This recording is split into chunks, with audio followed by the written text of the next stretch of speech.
নমস্কাৰ মৰমৰ ছাত্ৰ ছাত্ৰীসকল ৰাইমনা ক্লাছেছ ইউটিউব চেনেললৈ পুনৰবাৰ স্বাগতম। এইটো ভিডিঅ'ত আজি আমি আলোচনা কৰিম ক্লাছ 7ৰ অসমীয়া পাঠ্যপুথিত থকা 14 নম্বৰ পাঠ বিদ্যা। এই বিদ্যা নামৰ পাঠৰ অন্তৰ্গত যিমানখিনি প্ৰশ্ন উত্তৰ আছে ক্ৰিয়াকলাপৰ অন্তৰ্গত গোটেইখিনি প্ৰশ্নৰ উত্তৰ আমি এইটো ভিডিঅ'ত আলোচনা কৰিছোঁ। ষ্টুডেণ্টছ প্ৰশ্নৰ উত্তৰবোৰ অতি চুটিকৈ আৰু সহজ ভাষাত বুজি পোৱাকৈ তোমালোকক লিখি দিয়া হৈছে। তোমালোকে দেখা পাইছা ইয়াত একেবাৰে চুটিকৈ লিখি দিয়া হৈছে আৰু পৰীক্ষাৰ বাবে গুৰুত্বপূৰ্ণ গোটেইখিনি বস্তু ইয়াত ভিডিঅ'ৰ যোগেদি আমি আলোচনা কৰিম। চ' তোমালোকে ক্লাছটো শেষলৈকে চাই থাকিবা। এতিয়া আমি এই বিদ্যা পাঠটো আৰম্ভ কৰাৰ আগত ইয়াত তোমালোকে কবি পৰিচয়টো অলপখিনি পঢ়ি ল'লে ইয়াৰ পৰা তোমালোকৰ প্ৰশ্ন অহাৰ সম্ভাৱনা আছে। মই তোমালোকক কৈছোঁ পৰীক্ষাৰ বাবে গুৰুত্বপূৰ্ণ প্ৰশ্ন আমি আলোচনা কৰিম, সেইবাবে ইয়াত তোমালোকক কবি পৰিচয়খিনি মই ডাইৰেক্ট কিতাপৰ পৰা উঠাই দিছোঁ। এই সত্যনাথ বৰা এইজন হ'ল তোমালোকৰ এই বিদ্যা নামৰ পাঠটোৰ কবি, ঠিক আছে। এই কবিৰ বিষয়ে তোমালোকে 2-4 শাৰীমান কথা জানি থবা। ইয়াৰ পৰা তোমালোকে শৰ্ট কুৱেশ্যনছ বা কবিৰ বিষয়ে লিখিব আহিব পাৰে, ঠিক আছে। তোমালোকে মনত ৰাখিবা সত্যনাথ বৰা 1860 চনত জন্ম হয় আৰু 1952 চনত মৃত্যু হয়। এইখিনি মনত ৰাখিবা। জন্ম ক'ত হৈছে? গুৱাহাটীত হৈছে। জোনাকী, বিজুলী, আসাম বন্ধু, বাঁহী আদি সমসাময়িক আলোচনীত তেখেত প্ৰবন্ধ পাতি লিখিছিল। 1899 চনত তেখেতে জোনাকী কাকতৰ সম্পাদক আছিল। এই কথাটো মনত ৰাখিবা, মই দাগ দি দিম। এইখিনি মনত ৰাখিবা। এই মৃত্যুৰ তাৰিখটো বেলেগকৈ লিখিবা লাষ্টত, ঠিক আছে। তোমালোকে এইখিনি লিখিবা, এইখিনি এই লাইনটো লিখিবা। তাৰপিছত তোমালোকে নেক্সট লিখিবা সত্যনাথ বৰাই লিখা বিভিন্ন প্ৰবন্ধ আৰু তোমালোকে ডাইৰেক্ট এইখিনি বিদ্যা পাঠ তেখেতৰ সাৰথী পুথিৰ পৰা লোৱা হৈছে। এইখিনি ইম্পৰ্টেণ্ট। এইটো তোমালোকৰ শৰ্ট কুৱেশ্যনছ আহিব পাৰে যে এই বিদ্যা পাঠটো সত্যনাথ বৰাৰ কোনখন পুথিৰ পৰা লোৱা হৈছে, কোনখন পুথিৰ পৰা? সাৰথী পুথিৰ পৰা লোৱা হৈছে। এই 3-4 লাইন তোমালোকে মনত ৰাখিলে হৈ যাব। এতিয়া আমি চাম তোমালোকৰ ক্ৰিয়াকলাপত কি দিয়া আছে। ক্ৰিয়াকলাপত প্ৰথমত দিয়া আছে ক পাঠভিত্তিক ক্ৰিয়া। 1 নম্বৰত আছে পাঠটো শুদ্ধ উচ্চাৰণেৰে পঢ়া। তোমালোকে পাঠটো এবাৰ শুদ্ধকৈ পঢ়ি ল'বা। 2য় নম্বৰত দিয়া আছে পাঠটোৰ মূল কথাখিনি কোৱা আৰু লিখা। পাঠটোৰ মূল কথাখিনি তোমালোকে ক'ব লাগিব আৰু লিখিব লাগিব। তাৰপিছত নেক্সট কি দিয়া আছে তোমালোকৰ? নেক্সটহে দিয়া আছে তোমালোকৰ উত্তৰ লিখা। এইটো তোমালোকে স্কুলত প্ৰেক্টিছ কৰিবা নিজৰ সহপাঠীৰ লগত। 3 নম্বৰত দিয়া আছে উত্তৰ লিখা। এই গোটেইকেইটা প্ৰশ্নৰ উত্তৰ আমি এতিয়া আলোচনা কৰিম। এইকেইটা ইয়াৰ পৰা তোমালোকৰ পৰীক্ষাত আহিব প্ৰশ্ন, ঠিক আছে। চ' 3 নম্বৰৰ ক নম্বৰ প্ৰশ্নটো হ'ল লিখন, কৰ্ষণ আৰু ৰন্ধন কাম কৰিবলৈ কি কি বস্তুৰ প্ৰয়োজন হয়? যেহেতু পাঠটোৰ নাম বিদ্যা, বিদ্যা মানে হৈছে কি? শিক্ষা। এই কি কি বিদ্যা কেনেকৈ আমি কি কৰিব পাৰি সেই বস্তুটো ইয়াত আছে। সেইকাৰণে ইয়াত সুধিছে যে লিখন, কৰ্ষণ আৰু ৰন্ধন কাম কৰিবলৈ কি কি বস্তুৰ প্ৰয়োজন হয়? উত্তৰ হ'ব লিখন, কৰ্ষণ আৰু ৰন্ধন কাম কৰিবলৈ কাপ, হাল আৰু চৰুৰ প্ৰয়োজন হয়। তাৰপিছত তোমালোকৰ নেক্সট প্ৰশ্নত দিয়া আছে সুকলমে কাম কৰিবলৈ কিহৰ প্ৰয়োজন হয়? সুকলমে কাম কৰিবলৈ আহিলা পাতিৰ প্ৰয়োজন হয়। আহিলা মানে হ'ল তোমালোকৰ কি? আমাৰ হাতৰ কামখিনি আমি যিমান ভালকৈ জানিম সিমান আমাৰ আহিলা ভাল হ'ব, মানে স্কিল বুলি কোৱা হয়। আহিলাক স্কিল বুলি কোৱা হয়। ছাপ'জ কোনোবা এজন মানুহ এটা যিকোনো বস্তু, যেনেকৈ এটা ইলেক্ট্ৰিচিয়ান আছে যি বিজুলীৰ কাম কৰে। তোমালোকৰ ঘৰত যিকোনো ইলেক্ট্ৰিচিটি নষ্ট হ'লে যিজন মেকাৰ আহি কাম কৰি দি যায় তোমালোকক, সেইজনৰ কিন্তু এই ইলেক্ট্ৰিচিটিৰ কাম কৰাৰ কি আছে? স্কিল আছে, মানে আহিলা আছে। সেইকাৰণে তেওঁ ভালকৈ সুন্দৰকৈ আৰু ভয় নোখোৱাকৈ সুন্দৰকৈ কৰিব পাৰে। কিন্তু তুমি যদি ভালকৈ কামটো নাজানা তুমি কিন্তু এই কাৰেণ্টৰ কাম কৰোঁতে ভয় খাবা। সেই হিচাপত যদি ইয়াত কৈছে সুকলমে কাম কৰিবলৈ আহিলা পাতিৰ প্ৰয়োজন হয়। নেক্সট আছে তোমালোকৰ কি? উদ্গতিৰ ঘাই আহিলা কি? উদ্গতিৰ ঘাই আহিলা হৈছে কি? বিদ্যা। যিমান তোমালোকৰ বিদ্যা হ'ব সিমান তোমালোকৰ কি হ'ব? আহিলা হ'ব। সেইকাৰণে কৈছে উদ্গতিৰ ঘাই আহিলা কি? ঘাই আহিলা হৈছে বিদ্যা। তোমালোকে আহিলাটো তোমালোকৰ তেতিয়াহে আহিব যেতিয়া তোমালোকৰ বিদ্যাটো বহুত ভাল হ'ব। তাৰপিছত কৈছে বিদ্যাহীন জীৱন কেনে বুলি কোৱা হৈছে? বিদ্যাহীন জীৱন বৃথা বুলি কোৱা হৈছে এই গোটেইখিনি প্ৰশ্ন আমি যিবোৰ আলোচনা কৰি আছো এইকেইটা তোমালোকে পঢ়িব লাগিব উত্তৰ কৈ ছুটি কৰি দিছো মই তোমালোকে গোটেইকেইটা পঢ়ি ল'ব পাৰিবা আৰু ইয়াৰ পৰা তোমালোকৰ পৰীক্ষাত প্ৰশ্ন আহিব মনত ৰাখিবা বিদ্যাহীন জীৱন মানে যাৰ জীৱনত বিদ্যা নাই হেতু তাৰ জীৱন কি বৃথা বুলি কৈছে নেক্সট দিয়া আছে কি কৰিলে সংসাৰত কৰ্ম কৰিবলৈ সুচল হয় উত্তৰ হ'ব বিদ্যাৰে মন পোহৰাই ললে সংসাৰত কৰ্ম কৰিবলৈ সুচল হয় মানে আমাৰ নিজৰ আমাৰ যি সংসাৰখন আছে ভালকে চলিবলৈ আমি কি কৰিব লাগে আমাৰ ভিতৰত বিদ্যা থাকিব লাগে বিদ্যা থাকিলে আমি কি কৰিব পাৰো আমাৰ সংসাৰখন পোহৰাই তুলিব পাৰো আৰু সুচল কৰি তুলিব পাৰো নেক্সট প্ৰশ্ন দিয়া আছে পৃথিৱীত নাম জ্বলাবলৈ কি আয়ত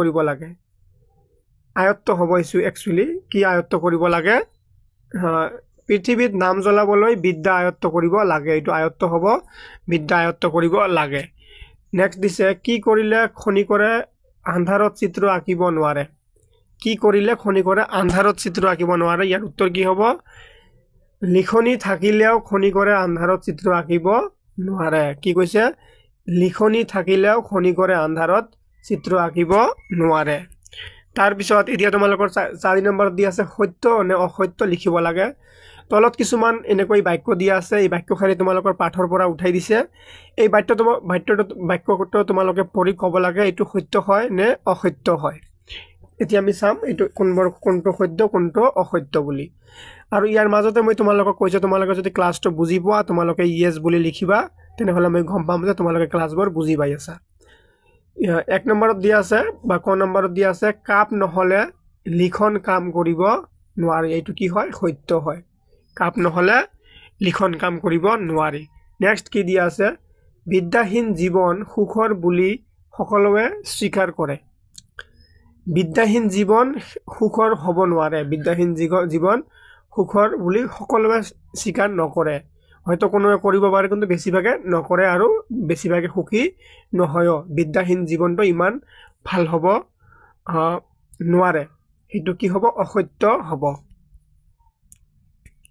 নেক্সট দি আছে হাল নহলে কৰ্ষণ কৰিব নোৱাৰি এইটো সত্য কথা হয় হাল নহলে আমি কি কৰ্ষণ কৰিব নোৱাৰি নেক্সট দি আছে আগৰ কালৰ খেতিমন্ত লোকসকল বৰ বিদ্যাৱন্ত নাছিল এইটো অসত্য হয় আগৰ লোকসকলে যদিও বেছিভাগে খেতি কৰি চলিছিল তথাপিও তেওঁলোকৰ বিদ্যা আছিল এতিয়া তোমালোকৰ নেক্সট দিছে কি 5 নম্বৰত খালি ঠাই পূৰ কৰা মই এক্সট্ৰাকৈ তোমালোকক প্ৰশ্ন দিয়া নাই ডাইৰেক্ট খালি ঠাইটো পূৰ কৰাই উত্তৰ লিখি দিছো ঠিক আছে তোমালোকৰ কিতাপত কিন্তু এই ইয়াত খালি আছে মানে যত তলত আস্থা নিদি আছে তাত তোমালোকৰ কিতাপত খালি আছে তোমালোকে কিতাপখন নিশ্চয় লগত লৈ বহিছা আৰু লগে এই বস্তুখিনি তোমালোকে কিতাপত লিখি লবা উত্তৰখিনি তেতিয়া হলে তোমালোকে পৰীক্ষাত যোৱাৰ আগত এবাৰ ভালকৈ ৰিভিজন কৰি যাব পাৰিবা নম্বৰত কি আছে লাগতিয়াল আহিলাপাতি যতনাই নহলে কোনো কাম সুকলমে কৰিব নোৱাৰি ইয়াৰ খালি ঠাইত হ'ব আহিলাপাতি ইয়াৰ খালি ঠাইত হৈছে কি সুকলমে তাৰ পিছত এতিয়া নেক্সট আছে তোমালোকৰ এইবৰ কামৰ যেনে সুকিয়া আহিলা আছে এনেবৰ কামৰ তেনে সুকিয়া আহিলা আছে ইয়াত তিনিটা খালি ঠাই আছিল তিনিটাত মই সুন্দৰকৈ পুৰাই দিছো তোমালোকে পুৰ কৰা বস্তুখিনি তোমালোকৰ নিজৰ কিতাপত খালি ঠাইত কি কৰিবা পুৰ কৰি দিবা এতিয়া ঘ নম্বৰত দি আছে বিদ্যা আন্ধাৰ কাটি মন ফৰকাল নকৰিলে মানুহে তাৰ ক্ষমতা লগাবলৈ ঠাই দেখা নাপায় এইটো লিখি লবা আৰু এইটো লিখি লবা তোমালোকে এতিয়া তোমালোকৰ নেক্সট দিয়া আছে কাপ নহলে লিখন কাম কৰিব নোৱাৰি এইটো খালি ঠাইত আছিল মই লিখি দিছো নেক্সট আছে বিদ্যাৰে মন পোহৰাই নহলে সংসাৰত কৰ্ম কৰিবলৈ সুচল নহয় ইয়াত এটা খালি ঠাই আছিল ইয়াত এটা আছিল মই দুয়োটাই তোমালোকক এনসাৰ লিখি দিছো তোমালোকে নিজৰ কিতাপত লিখি লবা ঠিক আছে এতিয়া আমি নেক্সট আলোচনা কৰিম তোমালোকৰ এই বাকি বস্তুখিনি অৰ্থাৎ ব্যাকৰণ আমি ক পাঠ ভিত্তিক ক্ৰিয়া পঢ়িলো এতিয়া আছে খ নম্বৰ দিয়া আছে ভাষা অধ্যয়ন বা ব্যৱহাৰিক ব্যাকৰণ এই ভাষা অধ্যয়ন বা ব্যৱহাৰিক ব্যাকৰণৰ পৰা যোনবোৰ বস্তু তোমালোকৰ পৰীক্ষাৰ বাবে প্ৰয়োজন আমি অকল সেইখিনি বস্তু আলোচনা কৰিম গোটেইখিনি বস্তু তোমালোকৰ পৰীক্ষাত নাহে সেই কাৰণে মই তোমালোকক ইয়াত দেখাই দিছো আমি কি আলোচনা কৰিম আমি ইয়াত 7 নম্বৰটো আলোচনা কৰিম 8 নম্বৰ আলোচনা কৰিম 7 8 এইবোৰ গোটেইখিনি আলোচনা কৰিম ঠিক আছে সো তোমালোকে দেখি থাকা ইয়াত কি কৈছে প্ৰথমতে আমি কি চাম প্ৰথমতে চাম তোমালোকৰ এই 7 নম্বৰটো চাম ইয়াত চোৱা তোমালোকে 7 নম্বৰত কি দিয়া আছে এইবোৰ এনেকৈ তোমালোকক পৰীক্ষাত দিব পাৰে উদাহৰণত দিয়াৰ দৰে শব্দ গঠন কৰা আৰু নতুনকৈ পোৱা শব্দৰ অৰ্থ অভিধানত চাই লিখা ইয়াত এটা কিন্তু তোমালোকক কি দিছে উদাহৰণ দিছে যেনেকৈ শক্তি এইটো শ্ৰী আৰু মাজত আছে কি মন্ত এই শ্ৰীৰ লগত যদি তোমালোকে এই মন্তটো যোগ কৰি দিয়া কি হ'ব শ্ৰীমন্ত অৰ্থাৎ এইটো আহি ইয়াত যোগ হৈ যি এনসাৰ হ'ব ইয়াত লিখিব মানে এইটো বাকচৰ পৰা ইয়াত যোগ কৰিব লাগিব যোগ কৰি যি হ'ব এইটো বাকচত লিখিব লাগিব এতিয়া আমি বাকিখিনি এনসাৰ কৰিম যেনেকৈ ইয়াত আছে শক্তি শক্তিৰ লগত যদি এইটো আমি যোগ কৰি দাও কি হ'ব শক্তিমন্ত ইয়াত লিখিব লাগিব শক্তিমন্ত একো কৰিব নালাগে তোমালোকে জাস্ট এই দুটা যোগ কৰি দিয়া তাৰ পাছত কি আছে ক্ষতি বা খেতি খেতি হলে কি হ'ব মন্ত খেতিৰ লগত যোগ মন্ত হলে কি হ'ব খেতিমন্ত ইয়াত লিখিব লাগিব কেনেকৈ ইয়াৰ পৰা ইয়াত যোগ হ'ব ইয়াত লিখিব লাগিব এইটো ইয়াত যোগ হ'ব ইয়াত লিখিব লাগিব এইটো ইয়াত যোগ হৈ ইয়াত লিখিব লাগিব ঠিক আছে তাৰ পিছত ইয়াত আছে তোমালোকৰ ৰূপ ৰূপৰ লগত যদি এইটো যোগ কৰা কি হ'ব ৰূপবন্ত ইয়াত লিখিব লাগিব তাৰপিছত আদ্যৰ লগত যদি এইটো যোগ কৰা কি হ'ব আদ্যবন্ত ঠিক আছে আৰু গুণৰ লগত যদি এইটো যোগ কৰা কি হ'ব গুণবন্ত বুজিলা তোমালোকে নিশ্চয় বুজি পাইছা এতিয়া তোমালোকৰ 8 নম্বৰত কি দিয়া আছে 8 নম্বৰত দিয়া আছে সমাৰ্থক শব্দবোৰ আস্থানি মিলোৱা ইয়াত কিছুমান সমাৰ্থক শব্দ আছে মানে এইটো হল শব্দ আৰু এই শব্দটোৰ একেই অৰ্থ এইফালে দিয়া আছে তোমালোকে আস্থানি মিলাব লাগিব সমাৰ্থক মানে হৈছে একে শব্দ মানে সমান অৰ্থ থকা শব্দ ইয়াৰ পৰা উলিয়াব লাগিব যেনেকৈ এটা দেখাই দিছে সুকলমে হলে কি হ'ব অনায়াসে এই দুয়োটাই শব্দৰ অৰ্থ একেই হয় এই দুয়োটা শব্দৰ মানে একেই হয় মই কি কৰিছো তোমালোকক আস্থানি নিদি ডাইৰেক্ট ইয়াত সুন্দৰকৈ লিখি দিছো যেনেকৈ সুকলমে হলে অনায়াসে হ'ব ইয়াত যেনেকৈ সুকিয়া আছে সুকিয়া হলে কি হ'ব সুকিয়া হলে পৃথক হ'ব তাৰ পাছত কি হ'ব বৃথা হলে নিষ্ফল হ'ব ফৰকাল হলে পৰিষ্কাৰ হ'ব পোহৰ হলে আলোক হ'ব লাগতিয়াল হলে প্ৰয়োজন হ'ব গোটেইখিনিৰ উত্তৰ ইয়াত মই তোমালোকক কৰি দিছো তোমালোকে আকৌ এবাৰ ইয়াত দেখি লোৱা যেনেকৈ এই লাগতিয়াল হলে প্ৰয়োজন হ'ব ঠিক আছে তাৰ পিছত তোমালোকৰ এই ফৰকাল হলে পৰিষ্কাৰ হ'ব ঠিক আছে তাৰ পিছত তোমালোকৰ পোহৰ হলে কি হ'ব এইটো তোমালোকে ইয়াত আছে পোহৰ হলে তোমালোকে কি কৰিব লাগিব পোহৰ হলে যে এইটো আলোক ঠিক আছে আৰু নেক্সট কি থাকিল সুকিয়া হলে কি হ'ব সুকিয়া হলে হ'ব পৃথক আৰু বৃথা হলে হ'ব কি নিষ্ফল এনেকৈ দাগ দি লব লাগিব তাৰ পিছত তোমালোকৰ 9 নম্বৰত কি দিয়া আছে চোৱাচোন 9 নম্বৰত কি দিয়া আছে এইটো পৰীক্ষাৰ বাবে ইমান প্ৰয়োজনীয় নহয় তথাপি মই তোমালোকক কৈ দিছো 9 নম্বৰত দিয়া আছে বাওঁফালৰ শব্দবোৰৰ বিপৰীত অৰ্থ বুজোৱা শব্দবোৰ সোঁফালৰ শব্দ সম্ভাৰৰ পৰা বাছি উলিয়াই মাজৰ ঘৰটোৰ ভিতৰত লিখা কি কৰিছে ইয়াত তোমালোকে চাব পাৰিছা ইয়াত এইকেইটা ইয়াত যিকেইটা শব্দ দিয়া আছে এই শব্দকেইটাৰ বিপৰীত অৰ্থ ইয়াত দিয়া আছে বিপৰীত শব্দ অৰ্থ ইয়াত দিয়া আছে বিপৰীত মানে ওলোটাটো ইয়াত দিয়া আছে জন্তুৰ লগত জাল লগত জন্তু মিলিব ইয়াৰ পৰা হেতু বাছি উলিয়াই ইয়াৰ লগত যেটো মিলিব ইয়াত লিখিব লাগিব যেনেকৈ ইয়াত আছে লাগতিয়ালৰ যদি তোমালোকে ওলোটাটো খুজা কি হ'ব ইয়াত দেখা পাইছে তোমালোকে অলাগতিয়াল মানে নালাগে আৰু লাগতিয়াল মানে লাগে সো এই অলাগতিয়ালটো তোমালোকে ইয়াত লিখি লবা তাৰপিছত উদ্গতি যে বিদ্যাহীন মানে কি তোমালোকে ইয়াত খুজি লব পাৰিবা বিদ্যাহীন মানে তোমালোকৰ অবিদ্যা হ'ব তাৰপিছত আন্ধাৰ মানে কি হ'ব আন্ধাৰ মানে তোমালোকৰ ইয়াত কি হ'ব এইটো হ'ব আমনিশা হ'ব তাৰপিছত তোমালোকৰ উদ্গতি হলে কি হ'ব